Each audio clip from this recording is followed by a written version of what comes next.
Hey there. Welcome, civilians. You've arrived at the home of civilized and thought-provoking commentary. Get ready for elevation, growth, and experience. I am the civilized woman. Hello, y'all. Hi, civilians. I hope y'all been doing well. Your girl's been kind of out of commission these past couple of days. Child, it's been probably almost a week since I've done a video, but I hope y'all's week is going well. We're almost headed into the weekend. We're at Hump Day, midweek, and it's downhill from here. And hopefully we can sail on into the weekend. But we are gathered here today because I am actually gonna be. Let me just explain how I do. I don't really do reviews of of Love and Marriage Huntsville. I tend to find if there's something in an episode that I find of value for us to expound on, I will talk about it. Other than that, you're not really going to get a typical review from me of the show. But if there's anything else that y'all find in any episodes that you want my thoughts on, please don't hesitate to let me know. I definitely want to make sure that I'm giving y'all what y'all need because I appreciate your subscription to my channel and supporting my commentary. So without further ado, Love and Marriage premiered this past Saturday. Is season they have it as season 9, episode 1. I thought it was season part 2 of season 8, but child, there's no telling what the rhyme or reason is to how they determine what these episodes are. But y'all, what in the single black female is going on with Destiny?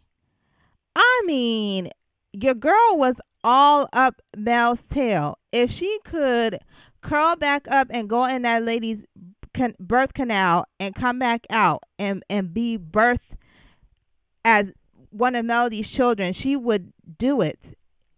It is so weird to me that this obsession that Melody has with that Destiny has with Melody is just very strange. I don't think I've ever seen a grown woman comport herself like that when it comes to another grown woman. You know what she reminds me of, and I don't know if y'all are familiar. There's these little sea creatures. They're called barnacles. Y'all see it on the screen. And what they are is they're like a sea kind of parasite that latches onto things. And they don't just latch on. What they do is like they secrete a liquid that allows them to be able to adhere to anything. They can adhere to rocks, to the bottom of boats, to other animals, whales, turtles, any other kind of sea form. They latch themselves onto that thing, and they basically multiply as they're lashed on, and they're lashed on so tight that it starts to corrode the surface that they're lashed to. Y'all, Destiny reminds me of a barnacle. Like she just will not. She is just trying so desperately to be attached and leashed on to Melody that it is absolutely insane. We've heard how Mel is a bad friend, how Mel is this, Mel is that.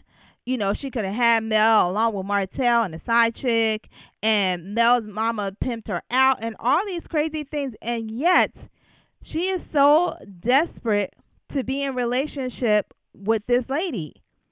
Y'all are not friends anymore. Melody has moved on. That is why she is able to be cordial with you. Somehow Destiny takes Melody's being cordial with her as now Mel wants to be friends with her, or now they can go back to the way it was. And it's like, that's not what's happening here. We ain't ever getting back together, to quote Taylor Swift. So I don't know what you think this is. It's such a strange thing to watch. So anyway, if you saw the episode, other stuff went on, but this is the part I'm interested in talking about, because it just really fascinated me how obsessed Destiny is with Melody, right? Like I would, if she, the way Destiny claims that Melody is so terrible, I would not even call Mel's name. I would not want to be in a space that she's in. You know, one of my favorite gospel songs is just one of my favorite songs, period, is Melodies from Heaven by Kurt Franklin.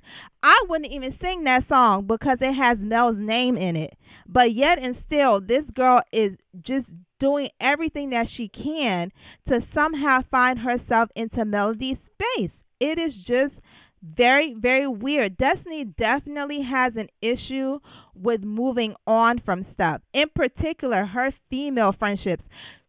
We already know she's male identified, but her female friendships, she develops these weird connections to people.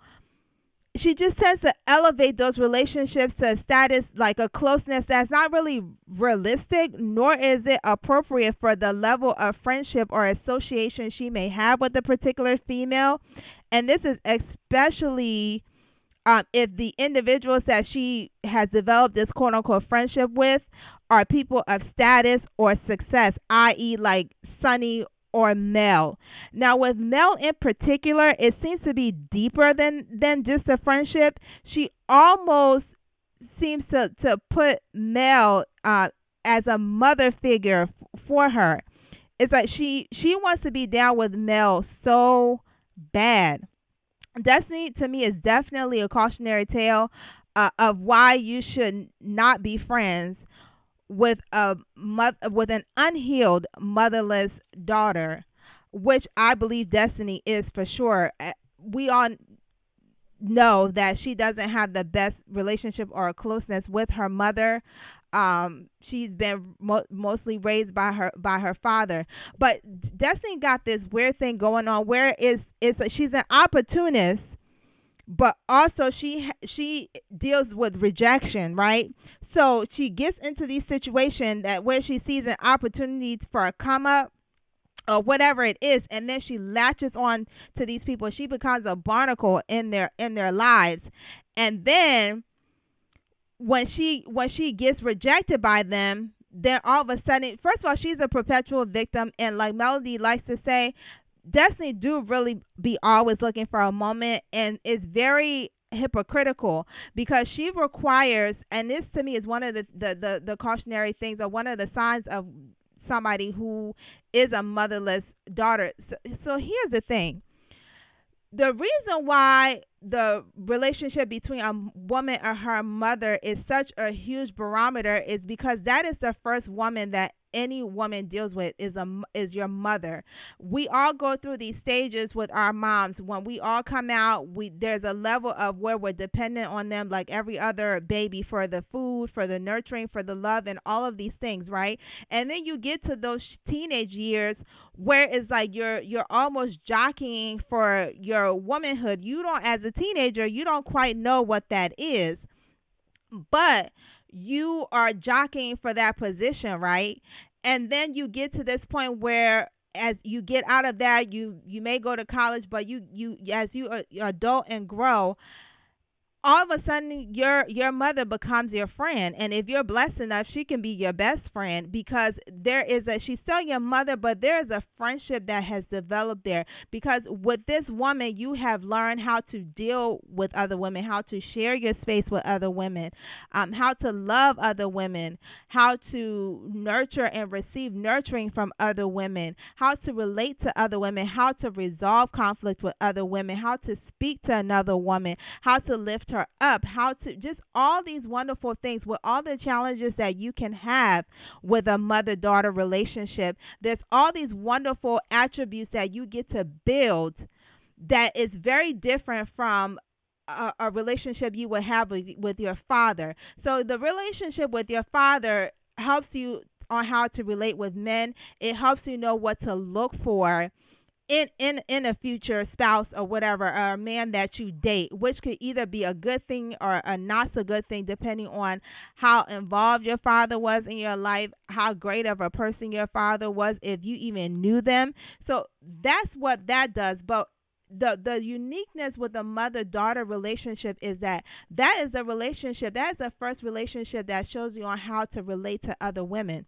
And when a woman has not had that connection, that can be very problematic for their future dealing with other women. That can be problematic for the women who are in situations where they have to deal with them because they don't know girl code. Now it's very funny that Destiny talks about girl code a lot, but a motherless daughter don't know girl code because the first place you will learn something like a girl code would be with your mother, right? Like learning that mutual respect and not crossing certain lines. If you don't have a mother, you don't have a true understanding of girl code, in my opinion.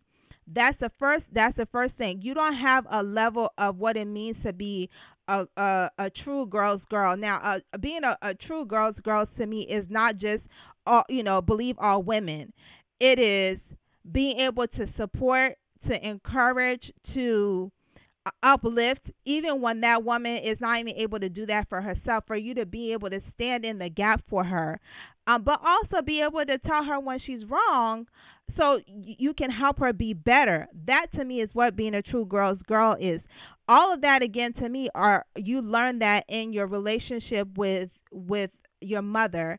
And if you don't have that, that can be problematic as well. So I think that's why too Destiny is very much male identified, but you also learn rejection in the mother daughter relationship. And you may think, well, how do you learn rejection? I mean, there are times where you want to do things because you think you're grown enough and your mama would tell you no, and you would feel like, again, you may not have the vocabulary at your teenage years in particular to understand this, but it's a level of rejection because you're feeling your womanness, your womanhood, and you kind of think that you grown when you really not. And when you're rebuffed by this other woman, that's a form of rejection too that you're not necessarily accustomed to. So all of those things Destiny never really got to experience.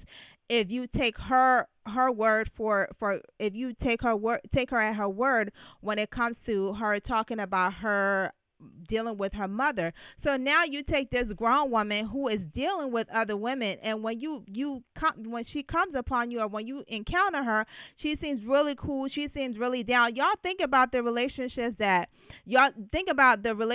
Mel and Destiny had when we first encountered Destiny on the show. Like they definitely just seemed like BFF, just seemed like a down chick. But a motherless daughter, you can never really have a true connection with a motherless daughter because they're always looking for the next hustle. So they're dealing with you as far as what they can get from you, whether it's like Mel helped Destiny out a lot monetarily, right? She paid some bills for her. Um, the connection, Melody had sponsor some things for Destiny's, various business and her reopening of businesses. So there is a barrage of things that Destiny got from this relationship with Melody that was of benefit to her and it bettered her. Now you would think if you got all of this from Melody, right? This friendship with Melody, you also said that you could identify with Mel because your ex-husband and her ex-husband are the same. Yet your alliance was not with Melody, but it was with the ex-husband that you were saying is the same as your ex-husband. I'm sorry, but if anybody is dealing with the likes of a Martell in your life and you turn around and you're actually friends with somebody like that, I can't take you seriously. I think too that's part of the reason why people have trouble believing Destiny when she says that her ex-husband did XYZ to her, is because it's like if your ex-husband is really like Martell and did you like Martell, did Mel, or worse, there would be no reason for you to be friends with Martell. So what gives? Right? So that's part of her being male identified. So that begs the question then, why are you acting so butthurt years later over this relationship with Mel and feeling like, she's not acknowledging your pain? I'm sorry, what pain are you supposed to have in this? This lady is getting divorced from this man who she has 4 children with and who basically she just found out she was sleeping with the enemy the entire time. And instead of you being on her side, you're over there getting off the phone with her to talk to him. Like, what is she supposed to think about that? And then you being the ultimate op, going back and forth, telling him things that's going on in her house, or she's confided in you about, and you're the one in pain. No, ma'am, you're not in pain. What it is that you lost your lick, and you're trying desperately, especially since Melody dropped a lot of you leeches and quite frankly unbeneficial people to her life. She's done nothing but soar, and you want desperately to get back on that train, and that's why you trying to act like every time you see Melody, there's always something to resolve. And I'm like, there isn't anything to resolve. Melody is good. All the lady is saying is there's no need for us not to be cordial. I don't know where your understanding of cordial means that now we got to be back friends and we got to be cool and I got to be in your space. Like, y'all, did you see how she had a whole fuss with Stormy just so she can sit next to Mel? Like, what Sunny said it best. She was really like a little puppy dog, like trying to be in Mel's space, and Mel is like, okay, I done hosted this trip. I'm trying to be a good host. Y'all know if Melody don't do nothing else, she's always gonna be a good host, right? So she's trying to be a good hostess, just saying, you know what, we all on this island. It's beautiful. I'm not trying to make it uncomfortable. Let's just whatever it is that people feel like they need in the moment, I'ma be that. I'ma give it to them so we can go ahead and have us a good old time. And yet, Destiny is seeing this as a sign that her and Mel is good. But then when she does her confessionals, she's apologizing to Mel for stuff. But then when she does the confessionals, she is saying, "Well, I meant what I said." Which is it, ma'am? Did you mean what you say, or did you not mean what you say? Which is it? So y'all, tell me what y'all think. I really want to know what y'all's take is on Destiny and her obsession with Melody, as it was displayed, especially in this episode, and her seemingly wanting to, like, her seemingly back and forth apologize, not apologize. And also, I want to know what y'all thoughts is on this whole motherless daughters thing. Like, we've talked about this, probably a little while ago on social media. If you're in this sector of YouTube, you probably have been around that conversation. But I really do think that's important, because I think some of the reasons why some of us, when we encounter certain women, it messes us up is because those of us who are blessed enough to have a good relationship with our mothers, you just never can fathom that you would encounter a woman such as a Destiny, where it would be very difficult to deal with in terms of them not being genuine and yet not seeing the errors of their ways, right? I'm telling you, the way that Destiny is like a male version of Martell is just crazy to me. Only I'll give her a little bit more credit. I think she's much smarter than him. So yeah, y'all tell me what y'all think about that. Until the next time, y'all. Please like, comment, share, and don't forget to subscribe. Thank you.